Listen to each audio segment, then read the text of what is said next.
For this video naman, we have this hyperbola. So, ang gagawin natin ngayon is on how to express the equation of hyperbola in standard form.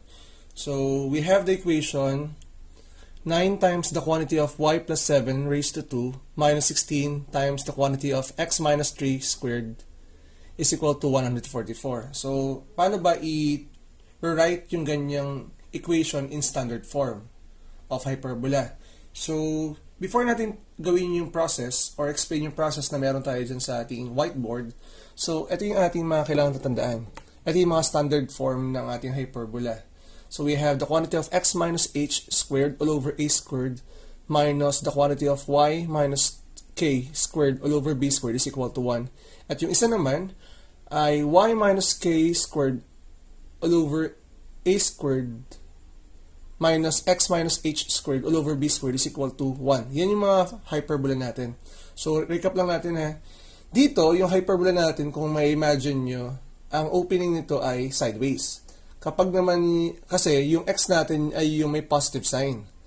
So, itong kabila naman, ang opening naman ng, or yung opening ng ating hyperbola dito is vertically. Kasi dito, yung y natin ang merong positive sign. So, puntahan na natin kung paano ginagawa ang isang standard form ng hyperbola. So, we have this given equation or of hyperbola. Una, since sa ating standard form, kailangan natin ay maging 1 yung right side of the equation of the standard form. Ang gagawin natin is we need to divide the whole equation by 144. Bakit? Kapag dinivide natin yung 144 by 144, it will become 1. So, again, 144 divided by 144 is equal to 1. Ito yung target natin. So, kung dinivide natin yung kabila ng 144, madadamay natin yung left side of the equation. So, we will have this one. We have 9 times y plus 7 squared all over 144 minus 16 times x minus 3 squared all over 144. And then, simplify lang na natin. It will give you the quantity of y plus 7 squared all over 16 minus x minus 13 squared all over 9 is equal to 1. Ito na ngayon yung standard form ng equation na meron tayo ng hyperbola. So again, ang target lang muna natin is gawin natin 1 yung right side of the equation. Divide it by that constant and then it will give you the standard form. At para naman sa example number 2 natin kung paano mag-express ng isang equation ng hyperbola in standard form, ang next equation natin is negative x squared plus y squared minus 18x minus 14y minus 132 is equal to 0. So, kailangan mo natin hanapin ay ito. Alamin niyo muna kung anong term ng x squared at y squared ang merong negative sign para malaman natin yung arrangement. So, dito sa example natin, ang merong negative sign ay yung x squared. Ibig sabihin, ang ilalagay natin itong x squared dito sa kabila, sa second term. So, next step natin is, i-regroup natin yung ating terms. Since yung y squared natin ay merong positive sign, ang gagawin natin is, we need to regroup it on the first part of the equation. We have y squared minus 14y. Dito ang galing yan, y squared minus 14y. Enclose natin by parentheses. And then plus, the quantity of negative x squared minus 18x. Kaya siya yung pangalawang part natin kasi itong term ng x na to is merong negative sign. So, yan yung arrangement natin.